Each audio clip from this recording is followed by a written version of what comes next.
Un jour, je serai le plus grand guitariste que la Terre ait jamais porté. 12 mai 2019, après une série de concours internationaux, j'entame un début de carrière internationale qui fait que ce jour-là, le 12 mai, je reviens d'Italie, je survole les Alpes et je commence à me questionner quant à ces avions que je prends très régulièrement. Je me dis même que la carrière que je suis en train de développer n'a pas d'avenir. Alors me vient cette idée de partir de village en village, donner des concerts à pied avec un âne. Tu verras, Cyprien, les ânes, c'est pas comme les humains. C'est-à-dire qu'ils aiment plus le chemin que l'endroit où ils vont. Et si un jour biloute dans l'enclos, et un matin elle n'est plus là, il te suffit de trouver le chemin le plus agréable qui quitte l'enclos, et certainement que tu retrouveras biloute dessus. De voir tout le monde courir après des carottes tendues par des mains invisibles, comme des carottes de l'argent, carottes de la renommée, carottes des likes Facebook, carottes des vues sur Instagram. Et je les vois courir avec une dévotion qui me fait peur. J'ai l'impression d'être dans un monde de fous, un monde d'illusions, comme dans la Matrice.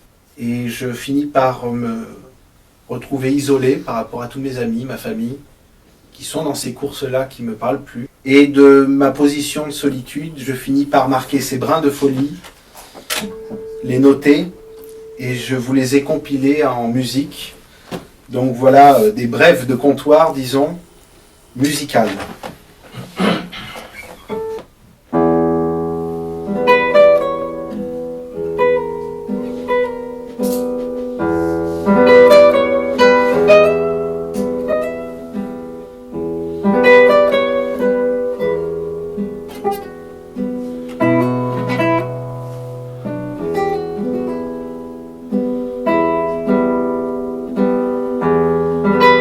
Au retour de la tournée, j'ai une visioconférence avec un intervenant dans le cadre de mes études. Il prend des nouvelles de la tournée et finit par me dire « Alors après un voyage comme ça, c'est pas trop dur de revenir à la vie réelle ?»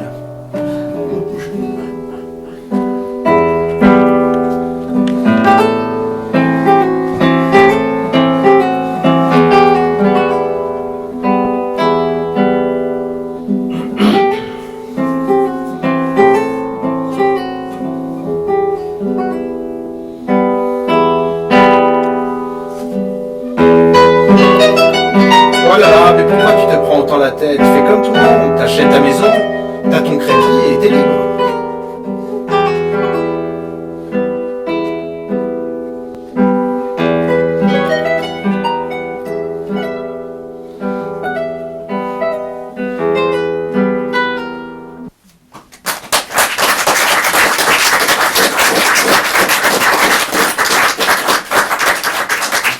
Et je me dis que si on veut rechoisir notre façon de vivre, pour trouver quelque chose de plus heureux, de plus sain, on aura besoin de se détacher de cette dépendance qu'on a à l'argent. C'est vrai on n'arrive quasiment plus à vivre sans argent. C'est pour montrer à quel point on est dépendant.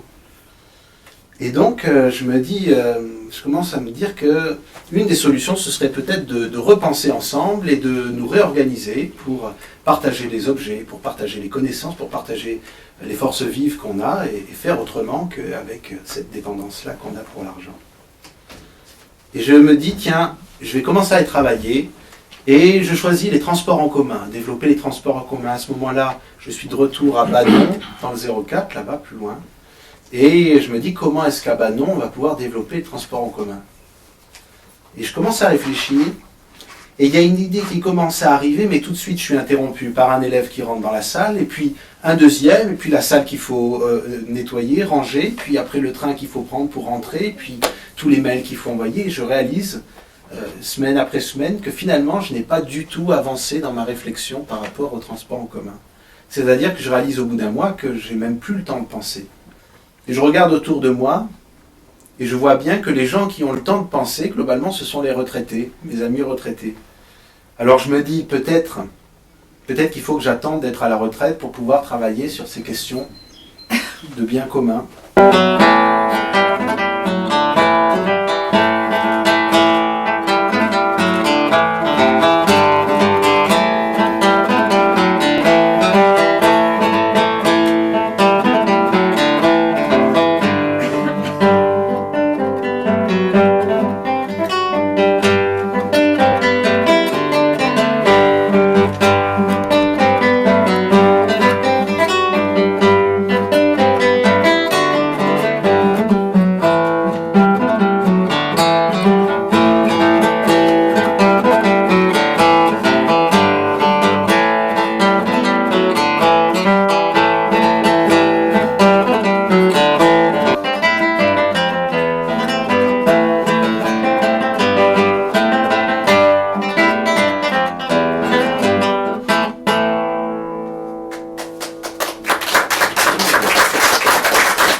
Les jours passent et ça y est, je commence à pouvoir penser. L'idée se dessine dans la tête par rapport au transport en commun. Ah, tu vas vivre à la campagne, mais la campagne, c'est mort. Alors qu'eux, ils vivent dans un endroit où les autres vivants, mis à part l'humain, sont tous considérés comme des nuisibles. Alors je les taquine avec justement ces nuisibles-là, en leur racontant aussi une histoire sur les sauterelles.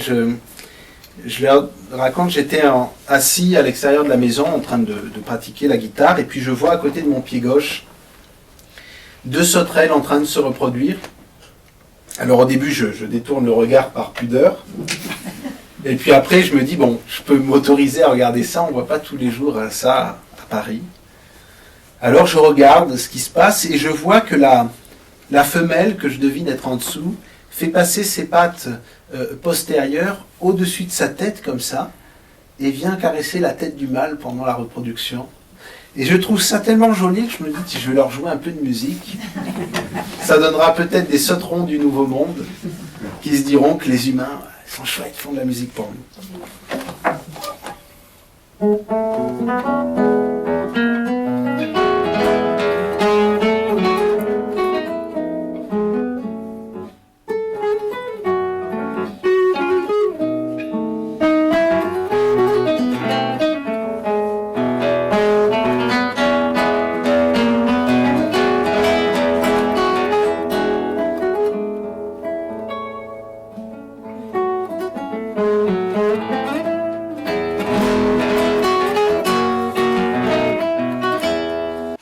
Quand une fourmi travaille de manière différente que le reste de la colonie, elle serait rejetée et qu'elle doit se débrouiller pour survivre, trouver une autre colonie. Je ne sais pas si elle peut fonder elle-même une colonie, mais... Et par contre, que quand la colonie qui l'a rejetée est en difficulté et en crise à cause d'un climat, à cause d'intempéries, elle va, grâce aux hormones, retrouver les excommuniés, retrouver les autres colonies et trouver dans les autres colonies une solution à leurs problèmes. Et c'est quelque chose qui vient me rassurer parce que je m'identifie beaucoup à cette fourmi qui est excommuniée ou qui veut autre chose. Ça me rassure parce que je me dis que c'est peut-être mon rôle, ma responsabilité d'aller trouver autre chose et puis d'être capable dans ce autre chose, dans cet autre rythme, d'accueillir ceux qui veulent venir. C'est-à-dire que c'est plus un autre chose qui se crée en opposition, en colère, en rejet, en haine, mais c'est quelque chose qui se crée en soi pour quelque chose d'heureux. Et ça passe du lutter contre au lutter pour. Et donc, avec des amis, on essaie, à notre humble niveau, de repenser certaines choses. Repenser le logement, la nourriture, le déplacement, la santé, la culture, et notamment aussi les moyens d'échange, les monnaies, le troc, le don, mais aussi les monnaies. Et c'est comme ça qu'on se retrouve à découvrir plein de choses sur ces différents outils d'échange, ces différentes monnaies, comment chaque monnaie marche différemment et comment nécessairement elle marche différemment en fonction du nombre d'adhérents qu'elle a. Et on travaille sur le troc et je me retrouve donc à donner des cours de guitare en échange de pots de confiture. Nadine me donne 6 pots de confiture et 2 kilos de noix pour le cours de guitare, 6 pots de confiture qu'elle a fait elle-même, des noix de son jardin. Et quand, au bout d'un moment, elle arrive au bout de son stock, elle me dit « Bon, ben là, je suis désolé, je vais te donner que 3 pots de confiture et un billet, parce que j'ai pas... » C'est la première fois que je suis triste de recevoir un billet. Donc j'ai là le billet dans la main, les 3 pots de confiture posés là sur la table. Bon, le billet, je vais pas le manger, je vais le ranger. En plus, c'est même pas ma couleur préférée. Et les pots de confiture, je commence déjà à un petit peu saliver. Il y a un pastèque agrumes qui va être délicieux avec du fromage blanc, figues citronnées, tout ça bio avec une tartine de chèvre chaud. Et je vois que c'est pas du tout la même énergie. Peut-être que d'après un chiffre, les deux correspondent au même chiffre de valeur en euros. Mais il y en a un que je plie dans ma poche et il y en a un autre que je savoure déjà. Ça m'apporte une joie. D'ailleurs, le 3e pot, je vais l'offrir à quelqu'un parce que il m'a invité à manger. Je lui offre un pot et il y a une rencontre qui se crée aussi.